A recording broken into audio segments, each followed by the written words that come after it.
कश्मीर हमारा है। जहाँ हुए बलिदान मुखर्जी, वो कश्मीर हमारा है। अरे जिस हिंदू का खून न खौले, खून नहीं वो पानी है।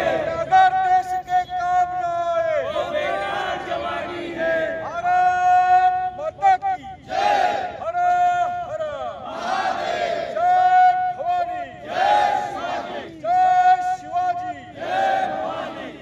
पहलगाम में हुए आतंकवादी हमले में शहीद हुए लोगों का श्रद्धांजलि सभा का आयोजन। सकल हिंदू समाज ने मानखुर्द पीएमजी कॉलोनी में पहलगाम में आतंकवादी हमले में शहीद हुए लोगों का श्रद्धांजलि सभा का आयोजन किया गया। इस मौके पर सभी लोगों ने पाकिस्तान मुर्दाबाद के नारे लगाए। जनता में आतंकवादी के खिलाफ रोष देखा गया। आज PMGPच नाही तर मानखुर्द अणुशक्तीनगर विभागामध्ये अनेक ठिकाणी या सभेचं आयोजन केलं आहे। पण या सभेचं विशेषता अशी आहे की सर्व पक्षाचे स्थानिक नेते यात सहभागी झालेले आहेत। पण त्याच वेळेस पहिले ज्या होणाऱ्या श्रद्धांजली सभेमध्ये एक दुःखी वातावरण होतंच, पण त्याबरोबर देशाविषयी किंवा असलेल्या सरकारविषयी शाश्वती नसायची की इथून पुढे काय होणार आहे।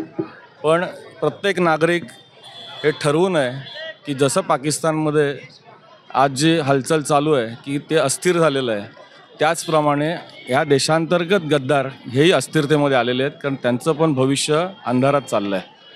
आणि आम्हाला पूर्ण विश्वास आहे की अशाच पद्धतीने माहोल तयार झाल्यानंतर येणाऱ्या काही काळात देशांच्या बाहेरचे गद्दार आणि देशविरोधक तर नेस्तनाबूत होतच आहेत, त्याचबरोबर आपल्या देशामधलेही गद्दार आणि देशविरोधक असेच नेस्तनाबूत होतील। ह्या मागची भावना हीच आहे की यावेळेस तुमच्या लक्षात येईल की महाराष्ट्र नवनिर्माण सेना असेल, भारतीय जनता पार्टी असेल, शिवसेना असेल, दोन्ही गट, त्याचबरोबर इतर सामाजिक संस्थाही यामध्ये सहभागी झालेले आहेत। आणि अशा पद्धतीचं वातावरण अख्ख्या देशभर एक देश एक संघ होऊन आज या आतंकवाद आणि या देशविघातक शक्तीसाठी उतरलेला आहे।